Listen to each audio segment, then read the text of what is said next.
Dukung terus channel ini dan jangan lupa tekan tombol like dan subscribe-nya. Jika ada kesalahan pada gambar, harap dimaklumi. Karena alur cerita novel dan komik sedikit berbeda. 100 TL untuk sepasang sayap ayam panggang? Semua orang tercengang saat Suke meneriakkan kata-kata ini. Wanita itu memeluk anaknya lebih dekat ke tubuhnya. Dia terdiam saat kepalanya benar-benar kosong. 100 TL. Uang sebanyak itu akan sama dengan biaya hidup 3 hingga 5 tahun untuk keluarga rata-rata. Adapun ibu dan anak pekerja keras, uang ini akan cukup bagi mereka untuk hidup hingga 1 dekade. Apakah dia benar-benar akan menjual sepasang sayap ayam dengan harga selangit itu? Apakah dia kehilangan akal sehatnya? Banyak orang yang tidak puas dan berteriak, apakah kamu bercanda? Ini perampokan siang hari. Siapa yang mau membayar 100 TL untuk potongan yang tidak berharga seperti sayap ayam? Itu benar. Kamu jelas menipu orang. Kamu harus dilaporkan ke pihak berwenang dan diseret ke penjara karena ini. Ketamakannya pasti mengaburkan penilaiannya. Siapa yang cukup bodoh untuk memasang harga sayap ayam 100 TL? Kerumunan berdengung dengan teriakan dan gumam ketidakpuasan. Suke tetap tenang dan tidak terganggu. Dia menggelengkan kepalanya sambil tersenyum dan berkata, sayap ayam mungkin potongan yang tidak berharga, tapi resep saya pasti tidak. Lihat, botol bumbu ini disebut bubuk cabai. Apakah ada di antara Anda yang pernah makan dengan bubuk cabai sebelumnya? Saya telah membawanya dari luar negeri dan harganya lebih dari 10.000 TL per botol. Suke kemudian mengambil sebotol bubuk cabai dan menunjukkannya kepada semua orang. Orang-orang di kerumunan itu menatapnya dengan mata penuh keraguan. Memang benar bahwa mereka belum pernah melihat bubuk cabai sebelumnya, tetapi mereka pasti pernah melihat dan makan cabai sebelumnya dan tidak ada alasan sebotol kecil bubuk cabai akan berharga sebanyak itu. Dan ini madu? Yah, jelas kalian semua pernah makan madu sebelumnya jadi saya tidak akan membahas itu. Tapi bagaimana dengan yang ini? Ini bubuk jinten. Saya yakin tidak ada dari Anda yang pernah mendengar tentang bubuk jinten. Anda tidak akan dapat membeli ini di luar negeri bahkan jika Anda punya uang. Ini adalah bumbu khusus eksklusif untuk fraksi surga yang meledak. Apakah Anda mendapatkannya sekarang? Kami tidak hanya menjual sayap ayam, kami menjual sayap ayam. Teknik luar biasa dan bahan-bahan berkualitas tinggi yang masuk ke sayap ayam. Suke tetap memasang wajah datar saat menjelaskannya kepada orang banyak. Kerumunan menatap bubuk jinten dengan skeptis dan rasa ingin tahu. Ini adalah pertama kalinya mereka mendengar nama rempah-rempah yang begitu eksotis. Mereka juga memang mencium aroma yang mencolok dari sayap ayam yang tidak seperti apapun yang pernah mereka cium sebelumnya. Sekarang mereka tahu bahwa itu karena bumbu aneh ini. Tiba-tiba, mata mereka menatap sebotol bubuk jinten dengan keserakahan. Jika mereka bisa mendapatkan bumbunya, mereka pasti akan menghasilkan banyak uang di masa depan. Apakah kamu mengatakan 100 TL sepasang? Aku akan mengambilnya. Aku akan mengambil semuanya, kata satu orang dari kerumunan yang mengenakan apa yang tampak seperti pakaian rumah tangga kaya. Dia memiliki udara angkuh tentang dia. Kerumunan menoleh padanya karena terkejut, tetapi begitu mereka melihat wajahnya, keterkejutan mereka langsung menghilang.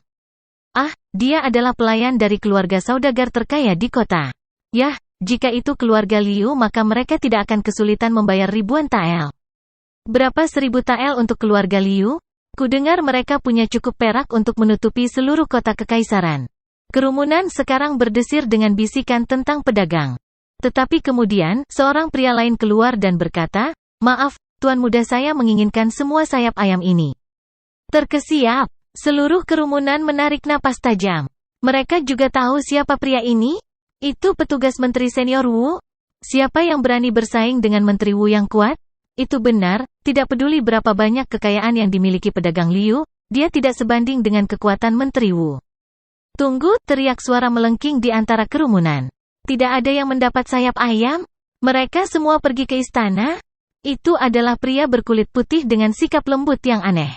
Beberapa orang segera mengenalinya sebagai Kasim, dan orang berpangkat tinggi pada saat itu. Astaga, aku kenal dia. Dia Kasim yang melayani pangeran ketiga. Mereka bilang dia pria kejam yang tidak boleh diprovokasi. Tidak apa-apa, apakah kamu tidak tahu seberapa kuat pangeran ketiga akhir-akhir ini? Memprovokasi Kasim ini sama dengan memprovokasi pangeran itu sendiri.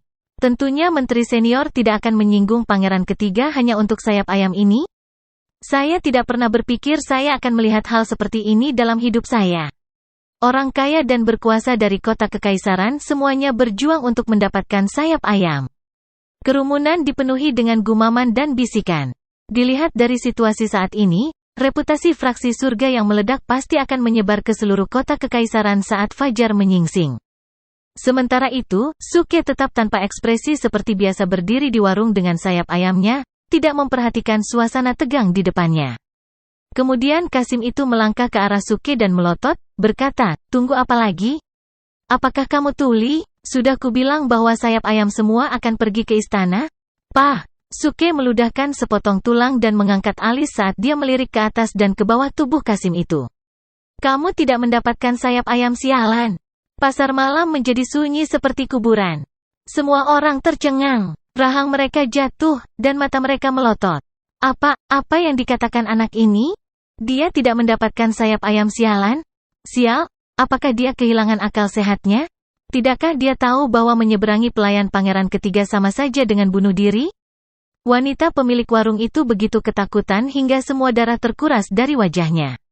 Dia tidak pernah menyangka Suke begitu berani dan tidak sopan kepada Kasim istana. Kamu bodoh yang kurang ajar, beraninya kamu berbicara seperti itu padaku, teriak si Kasim, mengacungkan jarinya ke Suke.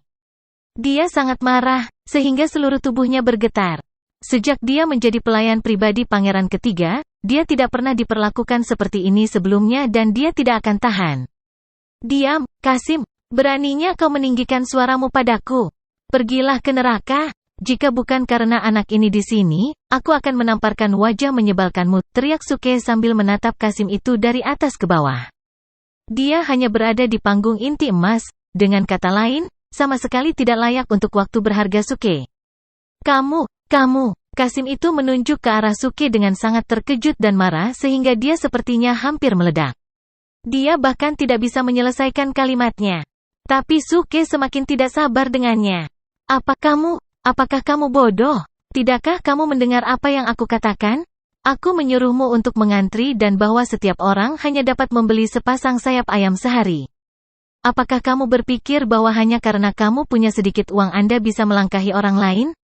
Kau! Kasim itu mengepakkan lengan bajunya dengan marah dan berteriak, "Baik. Tunggu saja, aku akan mengajarimu pelajaran keras karena berani membuat keributan di kota kekaisaran. Aku akan menunggu. Apa hebatnya kota kekaisaran ini? Kami di fraksi surga yang meledak dapat dengan mudah meledakkanmu dalam waktu singkat. Jika kamu tidak percaya padaku maka tanyakan saja, kamu akan melihat apa yang negara api telah menjadi berkat faksi kami," cibir Suke, sama sekali tidak terganggu oleh ancaman Kasim. Dia tidak sabar menunggu insiden di negara api akhirnya menyebar ke telinga orang-orang ini di negara logam. Setelah itu terjadi, dia dapat dengan mudah menggunakan reputasi fraksi surga yang meledak untuk bertindak keras kapan saja.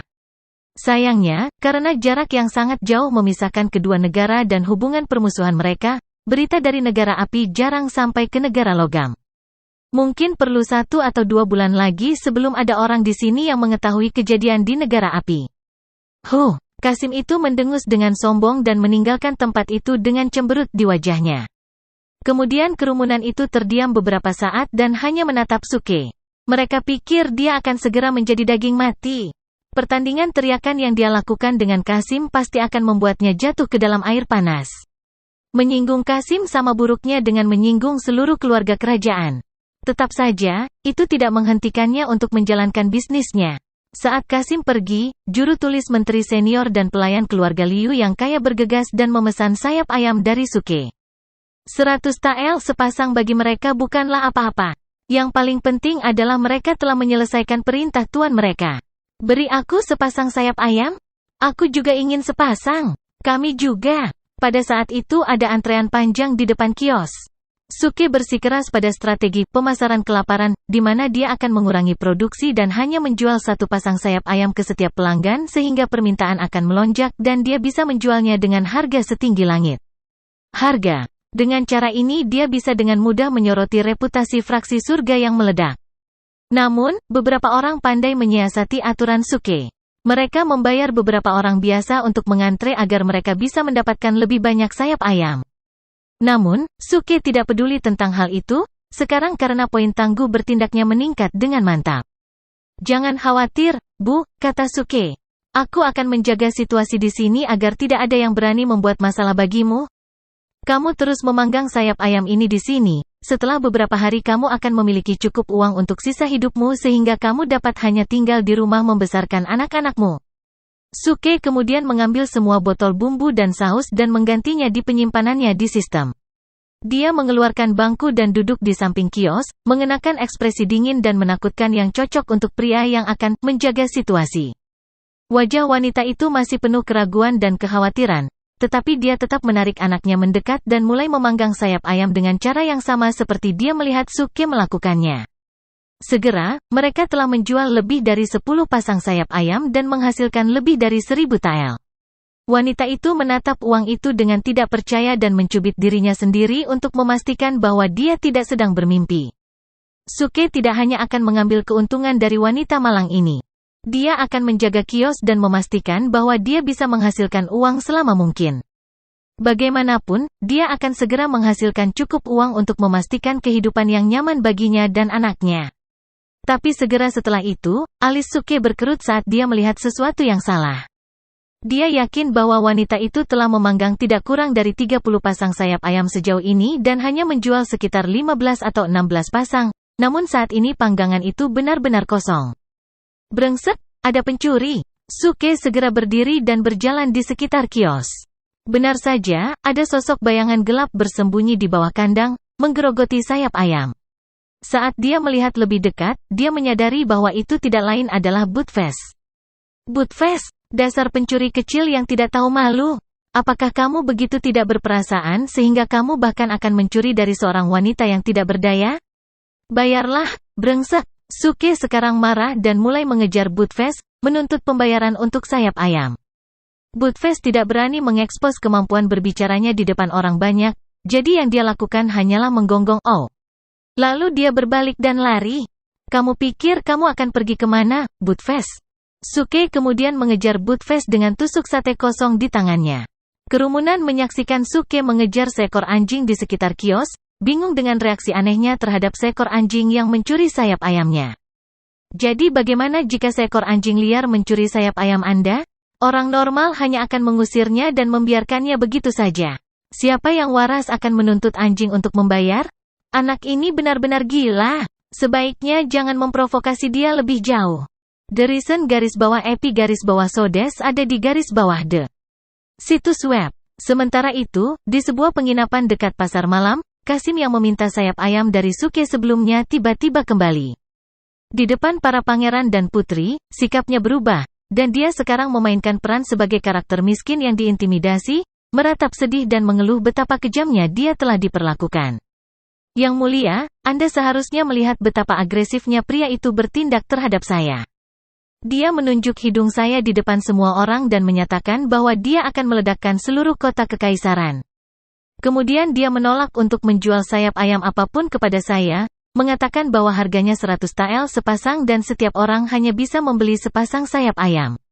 Bam! Pangeran ketiga membenturkan tinjunya ke meja dan wajahnya menjadi gelap. Benar-benar orang biasa yang kurang ajar? Apakah dia berpikir bahwa dia adalah orang paling berkuasa di kota ini? Perilaku ini tidak dapat diterima. Sepertinya ada lebih dari yang terlihat. Mungkinkah dia sengaja membuat keributan? Tanya pangeran lain dengan alis berkerut. Kasim itu berlutut dan buru-buru menjelaskan, aku memang memberitahunya bahwa sayap ayam ini akan disajikan kepada para pangeran dan putri.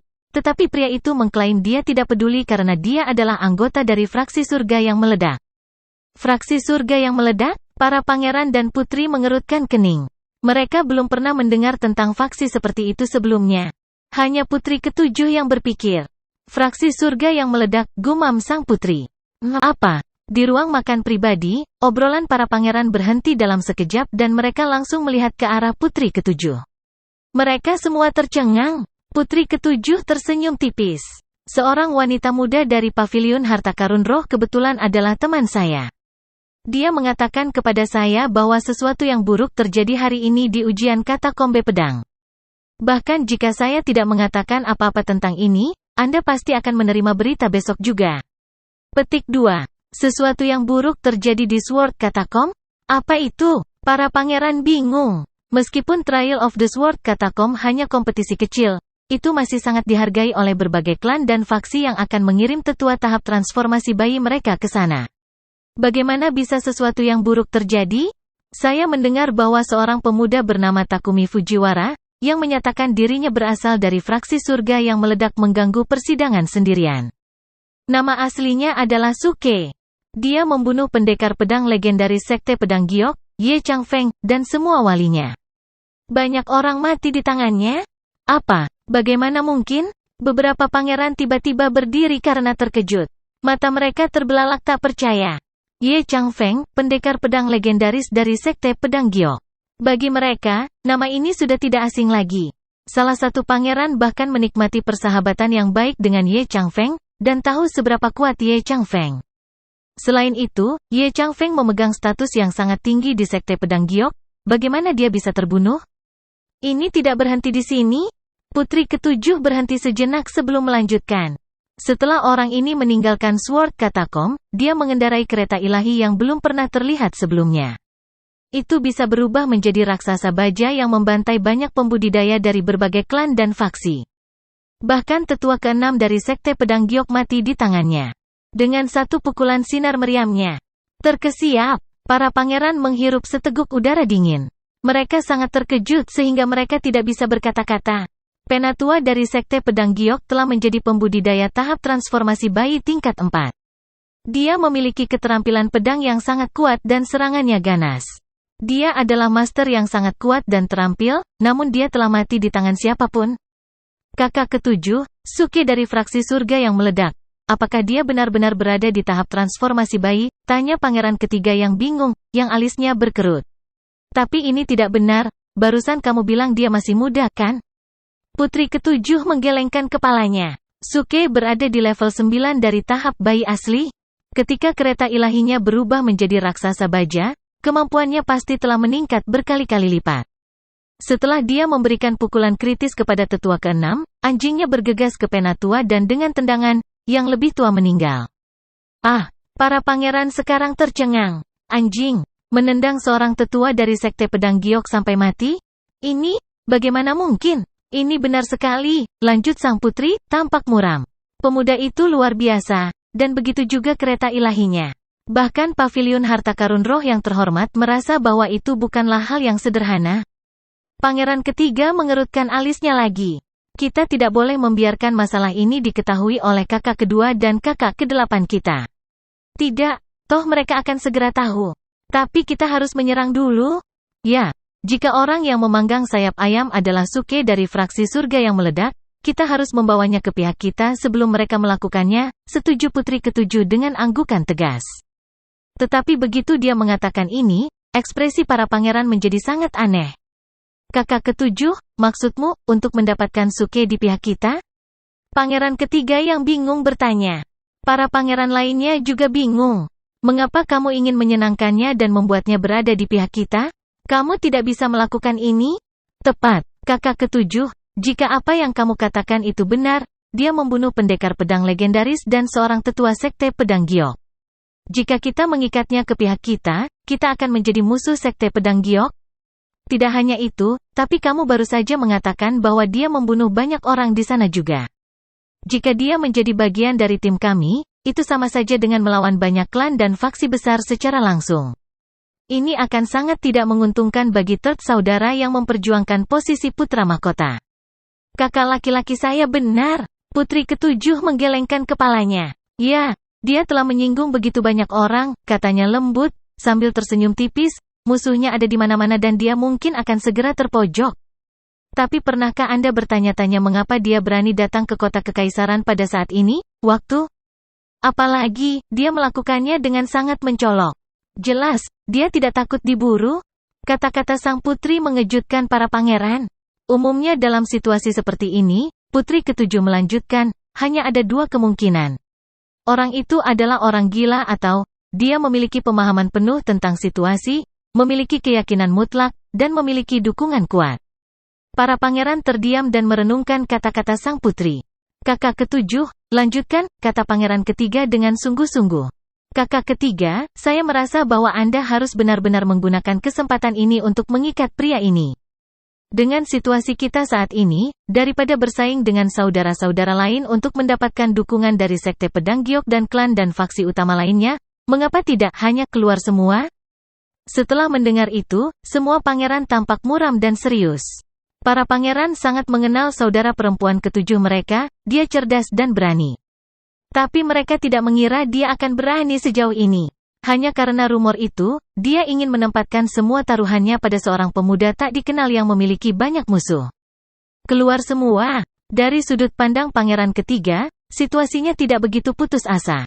Kakak ketujuh, idemu agak ekstrim.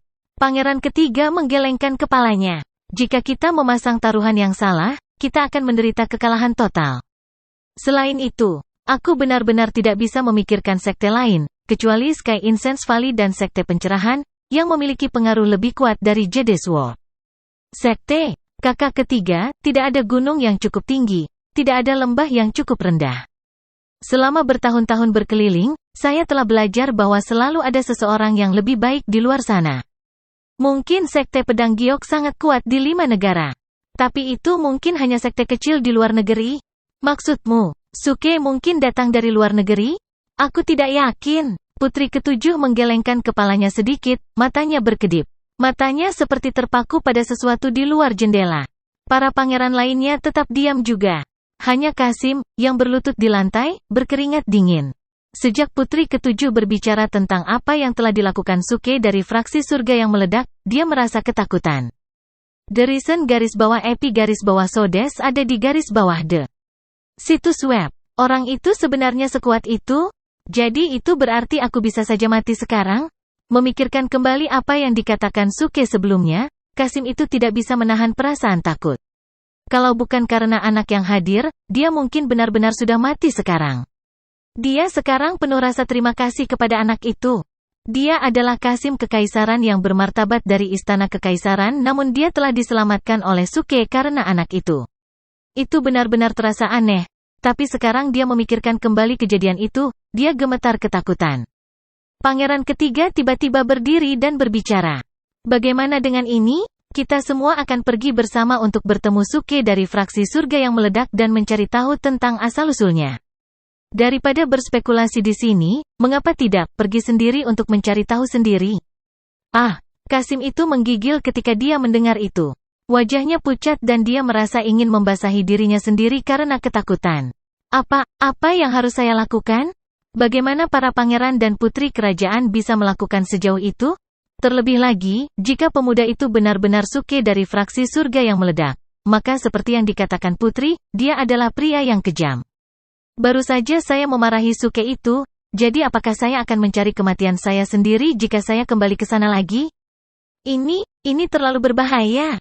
Xiao Lizi, kenapa kamu begitu ketakutan? Cepat, bangun dan pimpin kami. Cahaya bulan menyebar di lantai seperti air.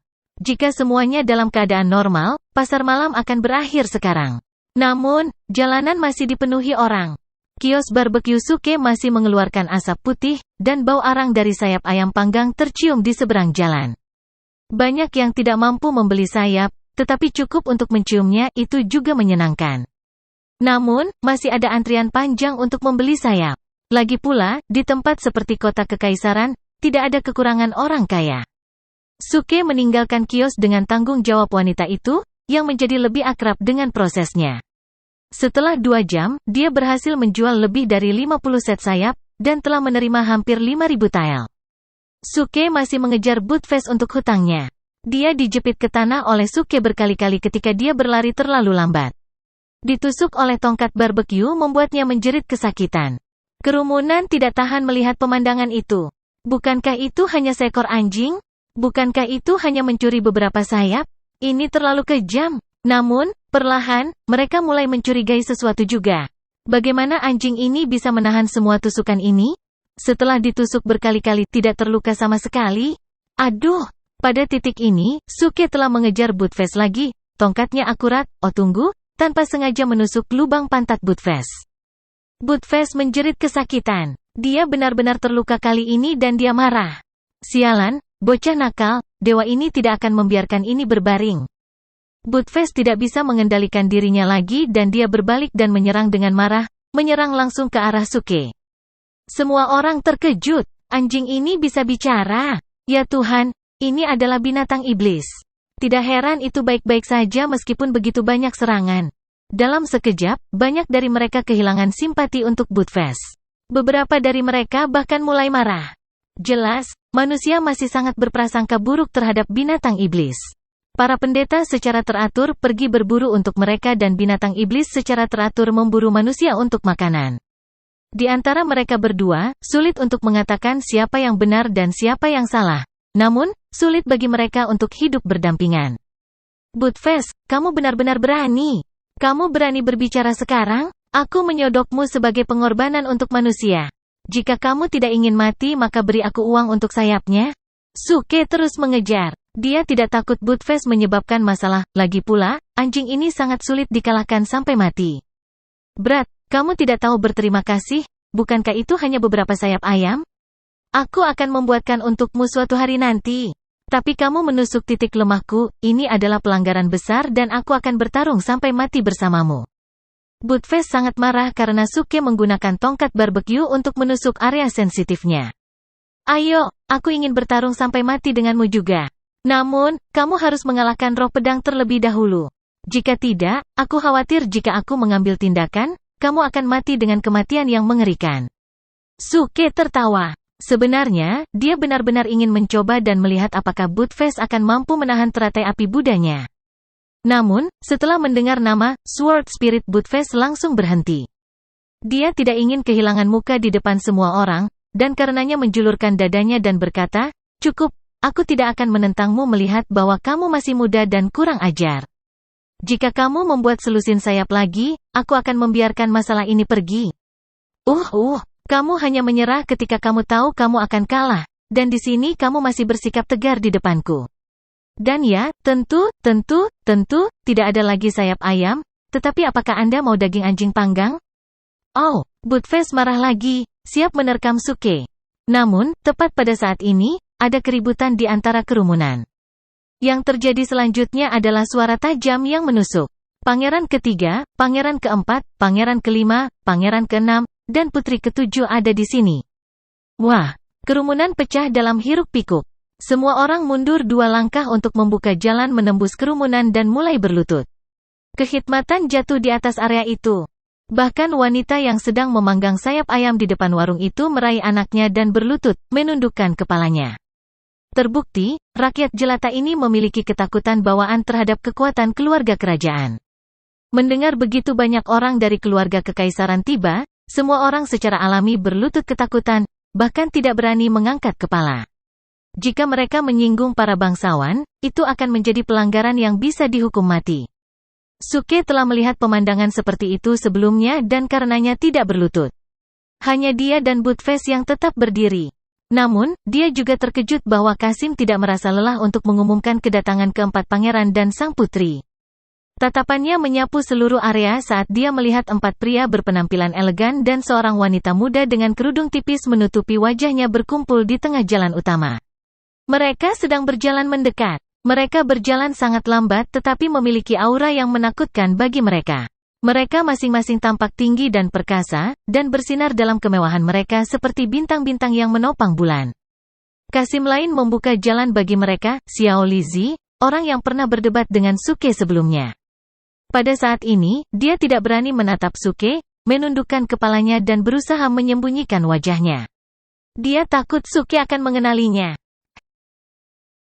Hei kamu, yang tanpa kontol, apakah kamu benar-benar memanggil tuanmu? Apakah kamu semua ingin melawanku 1 lawan 1 atau sekaligus? Suke menatap Qasim dan tertawa. Semua orang bergidik, ngeri. Apakah pemuda ini tidak takut mati? Para pangeran dan putri ada di sini namun dia masih bertingkah sombong ini? Apalagi, mengatakan sesuatu seperti, tidak ada kontol, dia terlalu berani. Tapi Suke berhasil bertindak tangguh, karena poin sulit aktingnya naik lagi. Dia mengabaikan pemberitahuan itu, tatapannya masih tertuju pada orang-orang dari keluarga kekaisaran yang berjalan ke arahnya. Dia memasang senyum tipis di wajahnya saat dia memandang dengan dingin. Dia bertindak keras. Tentu saja dia harus bertindak seolah-olah dialah yang di atas. Jika tidak, bagaimana dia bisa menyebut dirinya anak baik dari fraksi surga yang meledak? Xiao Lizi tidak berani membalas Suke. Bahkan dengan pangeran ketiga di sekitar, dia tidak berani melihat ke atas. Lagi pula, apa yang terjadi dengan Suke telah membuatnya merasa sangat terintimidasi. Mengabaikan yang lainnya, hanya fakta bahwa dia telah membunuh pendekar pedang legendaris dari Sekte Pedang Giok dan penjaga lainnya berarti bahwa kekuatannya begitu besar sehingga dia bisa membunuh seorang kasim kecil seperti dia ratusan kali dalam hitungan detik. Namun, kerutan muncul di wajah pangeran ketiga. Dia sedikit mengernyitkan alisnya. Jelas, dia tidak menyukai Suke yang gila ini. Sebagai putra kesayangan keluarga kerajaan, dia tumbuh dengan perasaan lebih unggul dari yang lain. Dia tidak tahan dengan jenius gila seperti itu. Melihat kegilaan seperti itu dari Suke, dia juga tidak senang. Namun, tidak bijaksana baginya untuk bertindak sekarang. Pada titik ini, seberkas kebencian melintas di wajah pangeran lain. Kamu adalah Suke dari fraksi surga yang meledak? Dia bertanya pada Suke dengan tidak sabar. Suke tertawa. Dia tahu, kesempatan langka untuk bertindak tegas telah datang lagi. Dia memukul lengan bajunya dan batuk kering. Sambil tersenyum masam, dia berjalan ke depan dengan tangan menempel di dadanya dan berkata, saya Mayun dari fraksi surga yang meledak. Saya memulai bisnis sekarang, bersiap untuk mencoba-coba Taobao. Anda telah menemukan orang yang salah.